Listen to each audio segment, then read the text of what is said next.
అలాగే ఈ Prudential visa రెవొకేషన్ ఏంటి సార్ ఇది? అంటే ఇది టెంపరరీగా రద్దు అని చెప్తున్నారు కానీ ఒకసారి మరి యుఎస్ నుంచి బయటికి వెళ్ళిన తర్వాత రీఎంట్రీ అనేది పాసిబుల్ అవుతుందా లేదా అనేది చాలా పెద్ద డౌట్.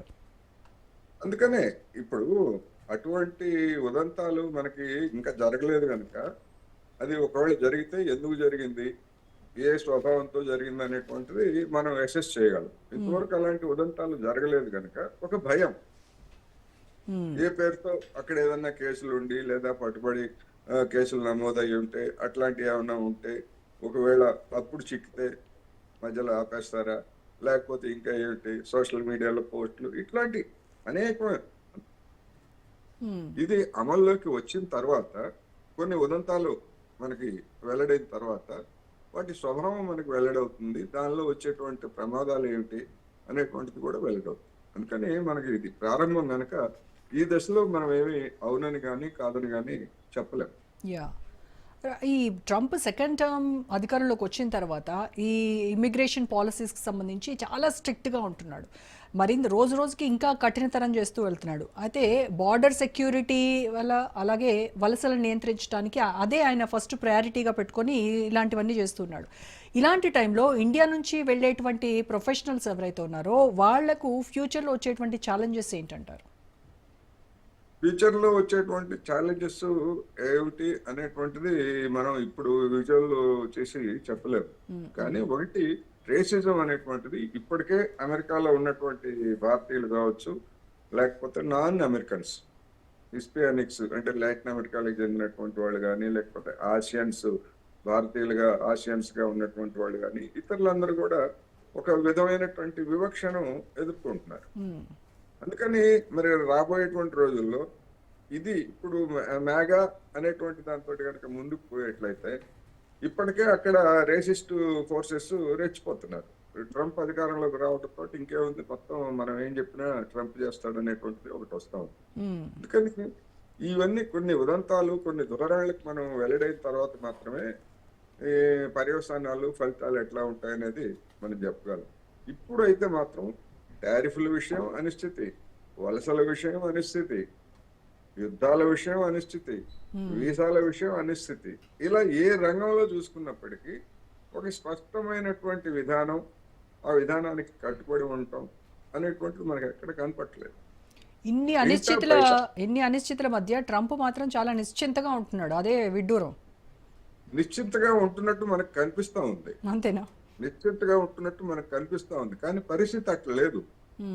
ఎందుకు అంటే అమెరికా చరిత్రను చూసినప్పుడు ఏ అధ్యక్షుడు కూడా మొదటి ఏడాదిలో 2 సార్లు, ఒకసారి 70 లక్షల మంది, ఒకసారి 50 లక్షల మంది నిరసన ప్రదర్శనలు జరిపినటువంటి ఉదంతాలు ఏ అధ్యక్షుడి హయాంలోనూ జరగలేదు.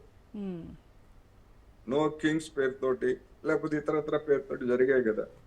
అందుకని మరి అది ఎందుకని అంతమంది పని పాటలు లేకుండా 70 లక్షల మంది ఒకసారి ఒకే రోజు 1500 పట్టణాల్లో ప్రదర్శనలు జరిపారు అంటే అమెరికాలో పని పాటలు లేకుండా ఉంటారు కదా వాళ్ళు. వేతనాలు కోల్పోయి, సెలవులు కోల్పోయి, అన్ని రకాలు కోల్పోయి కూడా అంతమంది నిరసన తెలియజేశారంటే ఈ ట్రంప్ విధానాల వలన అంతకంటే పెద్ద ప్రమాదం రాబోతా ఉందనేటువంటి భయం అమెరికా సమాజంలో ఉంది కనుకనే ఆ విధంగా చేశారు. అందుకనే ఇప్పుడు కొద్ది రోజులుగా, కొద్ది వారాలుగా లేదా కొద్ది నెలలుగా ఈ టారిఫ్ల గురించి ఇప్పుడు పెద్దగా మాట్లాడట్లేదు. మిగతా విషయాలన్నీ మాట్లాడుతున్నాడు. ఎందుకంటే తెగేదాకా లాగేట్లయితే భారత్తో అయినా, చైనాతో అయినా, మరొక దేశంతో అయినా కానీ ఇబ్బంది అనేటువంటిది ట్రంప్కి ఈ పాటికి అవగతమైంది. అయితే ఇంత దాని అర్థం ఏమి చేయకుండా ఊరుకుంటాడా అంటే అలా కూడా చెప్పలేము. ఏమైనా చేయొచ్చు. అదే చెప్పారు కదా, పిచ్చోడి చేతిలో రాయని. ఏమైనా చేయొచ్చు.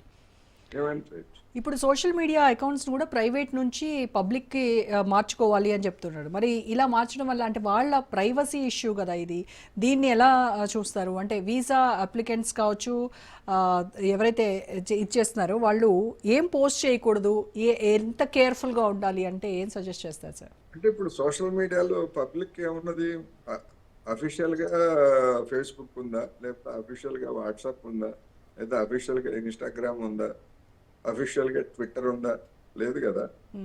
ప్రభుత్వాలకి వేటికి కూడా అటువంటి లేవు కదా. మరి ఎట్లా షిఫ్ట్ అవుతారు? ఎలాన్ మస్క్ సెట్టింగ్స్ లో ప్రైవసీ అని ఉంటుంది, లాక్ చేసుకుంటారు. సెట్టింగ్స్ లో అది ప్రైవసీ ఉంటుంది. దాన్ని పబ్లిక్ చేయమని చెప్తున్నారు. సెట్టింగ్స్ లో ప్రైవసీ ఉంటుంది. ఆ సెట్టింగ్స్ అన్ని కూడా ఇప్పుడు మనం సెట్టింగ్స్ మార్చుకున్నా గానీ ఎలన్ మస్క్ లేకపోతే స్టీవ్ ఉన్నాడు కదా మన ఫేస్బుక్ వాడు అక్కడ కూర్చొని జుకర్. మార్చేస్తాడు, కొంత కూడా మానిటర్ చేస్తాడు. మనం ఏమన్నా చేయగలమా? మనం ఏం చేయలేము. ఓకే. అందుకని ఇప్పుడు అవన్నీ కూడా ప్రైవేట్ సంస్థల చేతుల్లో ఉన్నాయి.